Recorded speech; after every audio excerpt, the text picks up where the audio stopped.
What's up everyone, it is 2025, Happy New Year, and the unfortunate news is that it is now the year that Microsoft plans to kill Windows 10, mostly by imposing their unnecessarily intense requirements for Windows 11, notably the need for a Trusted Platform Module version 2 chip or a TPM2 chip, and needless to say, not a lot of people have those, so there's going to be a lot of dead computers here in 2025, which is not great for the environment, all that e-waste goodness. But thankfully, there is a way to install Windows 11 on an unsupported machine, which I've personally tested in this video on a Dell Optiplex 5050, running a 6th Gen Intel i7 CPU and definitely an unsupported motherboard for Windows 11. And it's actually the same computer that we just souped up a couple of videos ago with an RTX 3050 and made it a whole gaming PC beast thing. But it was also a perfect test candidate for running Windows 11 in 2025, so here's how we did it. So there are a few solutions floating around the internet about how to install Windows 11 on unsupported hardware, but my favorite is just to use the built-in hacks that Rufus, the USB drive flashing tool, allows you to easily slip into a Windows 11 boot stick with just a few checkboxes, notably this one right here, which is remove requirement for over 4 gigs of RAM, secure boot, and TPM 2.0. Easy as that. Checkbox is checked and you can do what you want. But I would also recommend using these other checkboxes like remove requirement for an online Microsoft account, pre-create a local account with your given username, disable the data collection, disable the BitLocker automatic device encryption. You can just skip all that right now before you even put a USB drive into that computer. I especially love the ability to skip all the Microsoft Online stuff because it's a huge pain to have your documents folder automatically mapped to OneDrive and then it's all trying to sync and do all this junk, and I'm like, I just want my documents folder to be a documents folder on my physical drive. I'll back it up how I want, thanks so much. Please stop coercing me into using OneDrive. I haven't used OneDrive since like university, so stop. From there, you just click OK and start, and that will flash the USB drive. And when it's done, you just pop it into your computer like you usually would, and then either using the boot menu key or your BIOS to set the USB drive as the first one in the boot order, you'll then be greeted with the all too familiar Windows setup process. In my case, I just blew away all the partitions on the internal SSD, and then just selected the unallocated space and clicked next, which it ran with from there. However, after that, at least in my case, the subsequent screens actually looked a lot different, likely because of my selections in the Rufus USB creator, because there was shockingly little left for me to actually click or decline or configure. It just said, cool, I'm installing Windows 11, you can come back in a minute, and then it would boot back in and it would say, cool, I'm doing some stuff, I'll show your desktop in a minute.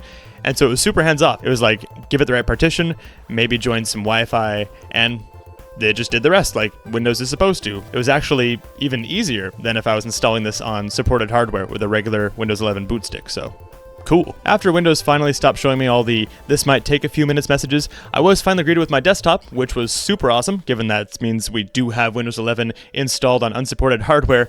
The only weird thing was I was missing my taskbar, and I could not get it to show up even if I restarted Windows Explorer. I just did not have a taskbar, but I could still open the start menu with the Windows key and open Windows and get to settings and install updates, so I just chalked it up as a random Windows error. So I just popped into settings, let it install its most critical pending updates, and then did my first reboot, and sure enough, after the reboot, all was fine, which is great. And from there, we're pretty much done. We've got Windows 11 running on unsupported hardware. What more could you ask for in the whole 2025 Windows 10 is dying dilemma? In my case, I took it a few steps further. I went and opened Nanite, however you say it, just to install some basic things like a Brave browser, 7-zip, all that good stuff.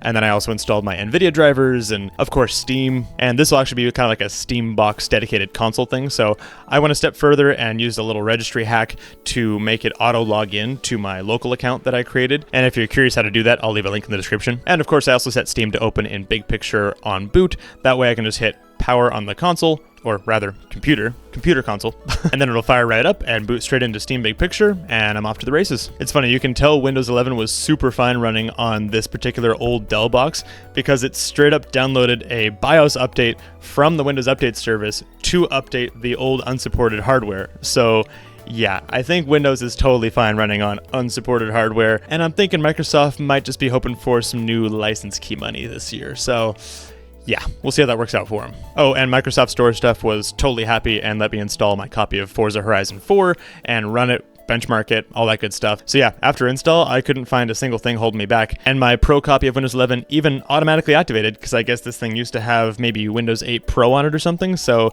yeah, digitally activated and good to go. Legal beagle. That was lame.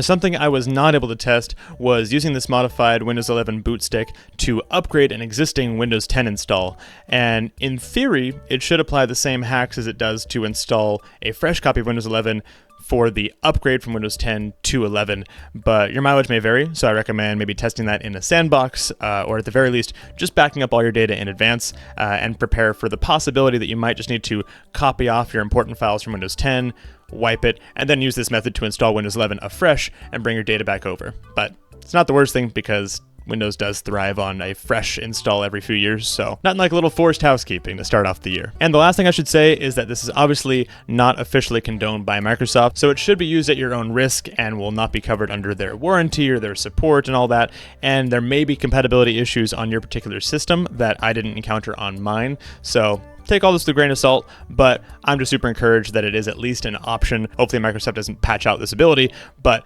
the fact that we can use our hardware in 2025 with the latest version of Windows is actually getting security updates is really nice to see. But thank you guys so much for watching. Please let me know in the comments if you've tried this or are planning to try this, and if you have a positive or negative experience, let us know. We would love to hear it, because I'm only one guy testing this. Don't forget to subscribe, and I'll see you guys in the next one.